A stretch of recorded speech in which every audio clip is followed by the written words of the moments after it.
Let's talk about the 90s for a hot second.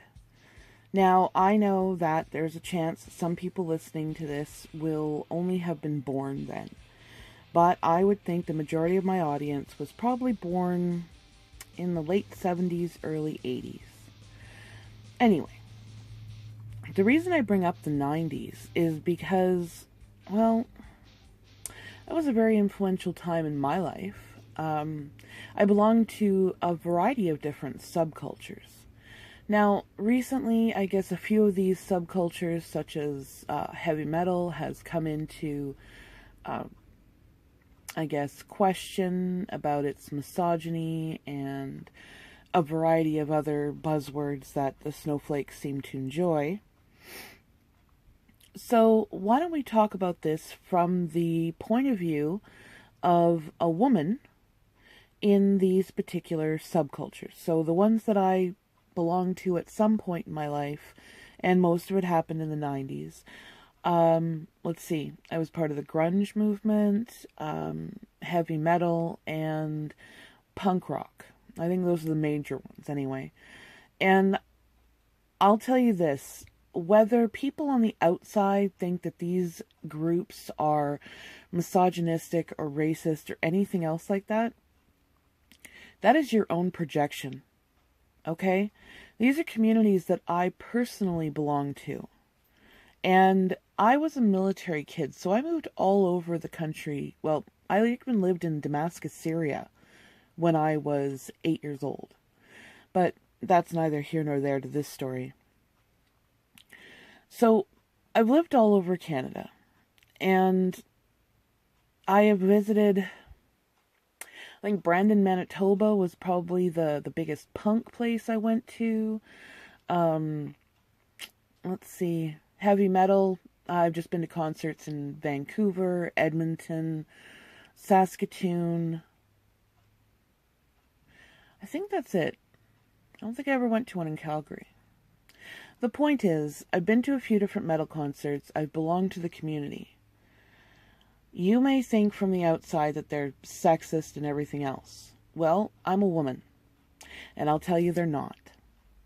I enjoyed that community, probably one of the most enjoyable communities, because they are so accepting.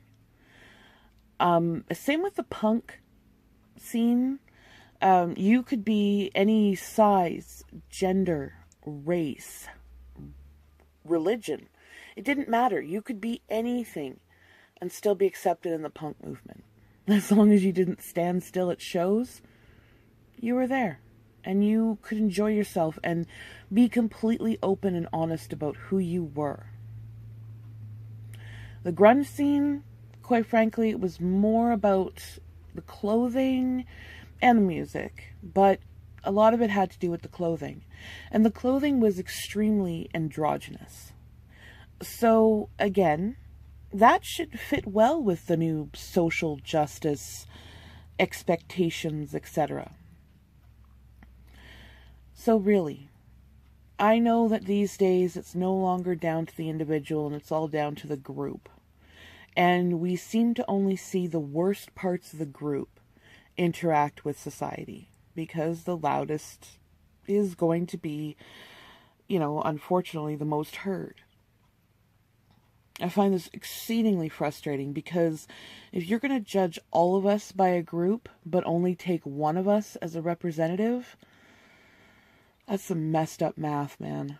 That is some messed up math. So, for any of you who remember the 90s fondly, nostalgically, when music was hard and, well, they actually played instruments. I know that's so foreign today, but yeah, back in the 90s and earlier, the artists that you listen to, they actually played instruments. Okay, I think I've vented enough about the 90s today. I'm just saying that, honestly, please, I understand there's no way to stop people from grouping and labeling and everything else. We require that as human beings. It's part of our survival mechanism. I get it. But for God's sakes, if communities have been established for longer than a decade and have billions of fans, maybe they're not as problematic as you'd like to think. Just, I don't know, man. Listen to Elsa.